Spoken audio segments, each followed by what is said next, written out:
Olá! Hoje nós vamos continuar o estudo da eletricidade, estudando a eletrodinâmica. Na eletrodinâmica, nós vamos continuar o estudo das cargas elétricas, só que dessa vez nós vamos estudar as cargas elétricas em movimento. As cargas elétricas em movimento nós poderíamos estudar íons, como os cátions, que são os íons positivos, ou os ânions, que são os íons negativos. Nós poderíamos estudar o movimento dos prótons, mas em especial nós vamos estudar o movimento dos elétrons, porque são as partículas que estão livres em um condutor. O primeiro item da eletrodinâmica é a corrente elétrica. Vamos entender o que é a corrente elétrica. Suponha que você tenha um meio aqui, pode ser o ar, pode ser um líquido, pode ser um sólido, pode ser qualquer coisa. Um meio. E nesse meio, você estabeleça um campo elétrico, vamos supor, nessa direção e sentido. Se nós temos um campo elétrico nessa direção e sentido, as partículas positivas vão migrar para o lado direito desse meio, dessa placa, seja lá o que isso for, e as partículas negativas vão migrar para o outro lado. Elas vão migrar de uma forma ordenada, elas vão gerar um fluxo. Esse fluxo ordenado das partículas chama-se corrente elétrica. No nosso estudo da eletricidade, nós vamos nos restringir aos condutores sólidos. Nos condutores sólidos, as únicas partículas livres para se mover são os elétrons, que têm carga negativa. Então, se nós estabelecermos um campo elétrico nessa direção e sentido, o fluxo de elétrons vai estar no sentido contrário. A corrente elétrica ela é definida como a variação da carga no tempo. Então, por exemplo, se nós temos uma área aqui por onde passam os elétrons, e eu digo que passam 6 vezes 10 a 20 elétrons em 1 segundo.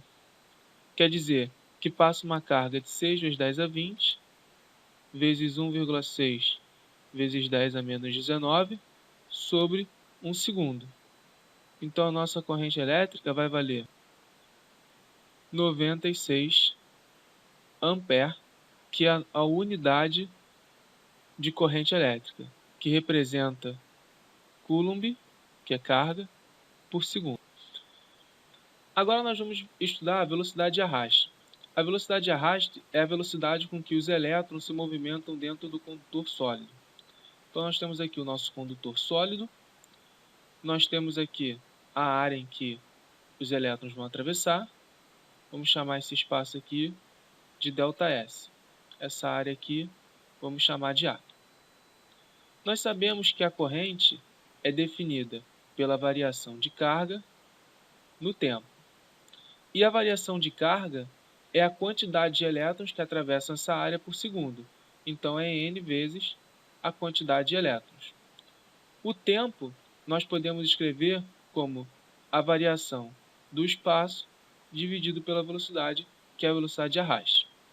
Se nós multiplicarmos e dividirmos essa fração por A, que é a área dessa seção transversal aqui, nós vamos ter o seguinte: N, que é o número de elétrons, E, que é a carga elementar, vezes V, vezes a área, dividido por um ΔV, que é a variação de volume. Essa quantidade N sobre ΔV, nós vamos nomear Nzão. Esse Nzão caracteriza a quantidade de elétrons livres não por unidade de volume no condutor. Então, ela só depende do condutor. O cobre tem um valor de Nzão, o ouro tem outro valor de Nzão, a prata tem outro valor de Nzão. Então, nós podemos escrever agora a velocidade como I, que é a corrente elétrica, dividido por Nzão, vezes a carga elementar, vezes a área do condutor. Ou seja, quanto maior a corrente elétrica, maior a velocidade de arrasto dos elétrons. Quanto menor é a área do condutor, maior é a velocidade de arrasto dos elétrons. E quanto mais elétrons livres por unidade de área, por unidade de volume, nós tivermos, menor vai ser a velocidade de arrasto dos elétrons. Vamos agora fazer um exemplo para ver como nós aplicamos a velocidade de arraste quando nós temos um filamento sendo percorrido por uma corrente elétrica. Suponha um filamento de tungstênio. O filamento de tungstênio é aquele utilizado nas lâmpadas incandescentes, que são aquelas lâmpadas amarelas que estão fora de uso, basicamente. Nós temos uma corrente de π vezes 10 a menos 1 ampere circulando por esse filamento. O raio desse filamento, vamos supor uma seção circular, vale 1 sobre π nanômetros, e o número de elétrons livres por unidade de volume do tungstênio vale 2 vezes 10 a 22 elétrons por centímetro cúbico. Vamos calcular a velocidade dos elétrons nesse filamento de tungstênio. A primeira coisa que nós vamos reparar é que essa unidade aqui está em centímetro e essa unidade está em nanômetro. Vamos transformar essa unidade de nanômetro para centímetro para poder facilitar as coisas.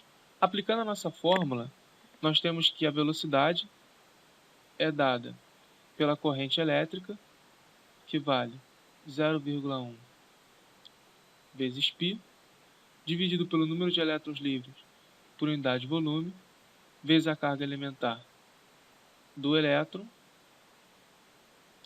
vezes a área. A área nós falamos anteriormente, a área de uma seção circular, vale π vezes r ao quadrado. Transformando nanômetro em centímetro, nós temos essa proporção aqui. Então, nós vamos multiplicar aqui por 10 a menos 8, é o mesmo que multiplicar em cima por 10 a 8. Realizando essa conta, nós vamos ter que a velocidade de arrasto dos elétrons vale aproximadamente 12 centímetros por segundo, ou 0,12 metro por segundo. Essa é uma velocidade extremamente baixa. Até porque, se nós considerarmos, na hora em que nós acendemos um interruptor, vamos supor uma distância de 3 metros até a lâmpada. A lâmpada se acende imediatamente. Nós trocamos de interruptor, a lâmpada é acesa. Se nós considerarmos a velocidade do elétron de 0,12 metros por segundo, percorrendo essa distância de 3 metros, demorariam 25 segundos para poder chegar até a lâmpada. E não é bem isso que a gente observa. Nós não acendemos o interruptor, esperamos quase meio minuto para que a lâmpada seja acesa. O que acontece, na verdade, é que quando nós ligamos o interruptor, o elétron que está aqui, ele ativa o elétron imediatamente à frente, que ativa o elétron imediatamente à frente, que ativa o elétron imediatamente à frente, que ativa o elétron imediatamente à frente, até que chega o elétron que está na lâmpada e a lâmpada é acesa. Então, na verdade, não é o elétron que está aqui que percorre todo esse caminho do fio para poder acender a lâmpada. Um elétron vai, digamos, batendo no outro para que a lâmpada seja acesa. É isso aí. Por hoje nós vimos o conceito de corrente elétrica para introduzir o estudo da eletrodinâmica. E na próxima aula nós vamos estudar o conceito de potencial e energia elétrica, para podermos dar continuidade nesse estudo da eletricidade. Então até a próxima.